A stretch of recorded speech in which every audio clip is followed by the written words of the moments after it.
কথা বললেন।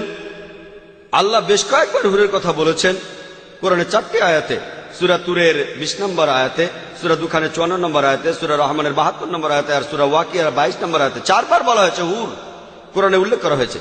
এখানে বলা হচ্ছে সঙ্গীদের কথা, মানে বেহেশতের সঙ্গী। ইহকালের এই জীবনটা আসলে পরীক্ষা, পরকালে যদি বেহেশতে যান সেখানকার সঙ্গী। বলা আছে তাদের চোখগুলো খুব সুন্দর হবে, তারা হবে মহিলা। একজন প্রশ্ন করেছিল যে বেহেশতে, আপনি যদি বেহেশতে যান, পুরুষরা যদি সুন্দরী মেয়েদের পায় তাহলে মহিলারা সেখানে কি পাবে? বেহেশতে গেলে পুরুষরা সুন্দর সুন্দর মেয়েদের পাবে, তাহলে মহিলারা সেখানে কি পাবে? এই প্রশ্নটা একবার আয়েশা রাদিয়াল্লাহু তাআলা আনহাকে করা হয়েছিল। মহিলারা সেটাই পাবে, তাদের হৃদয় যেটা আশা করেনি, তাদের চোখ যেটা দেখেনি, তাদের কান যেটা শোনেনি। এই হলো জান্নাতের বর্ণনা।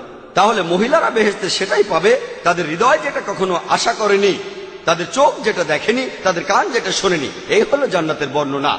এখানে সংক্ষেপে বলা হচ্ছে যে বেহেশতে কি হবে। সেখানে দুধ আর মধুর নদী থাকবে। আপনি ধনী লোক হলে এই পৃথিবীতে দুধের নদী বানাতে পারেন, কিন্তু সেই দুধ আমাদের পরিচিত দুধের চেয়ে আলাদা হবে। বেহেশতের ফল পরিচিত ফলের চেয়ে আলাদা হবে। বেহেশতের হুর আমাদের চেনা জানা মেয়েদের চেয়ে আলাদা হবে। তাদের সাথে মিস ওয়ার্ল্ড বা মিস ইউনিভার্সকে তুলনাই করা যাবে না, তারা অনেক উঁচু স্তরে।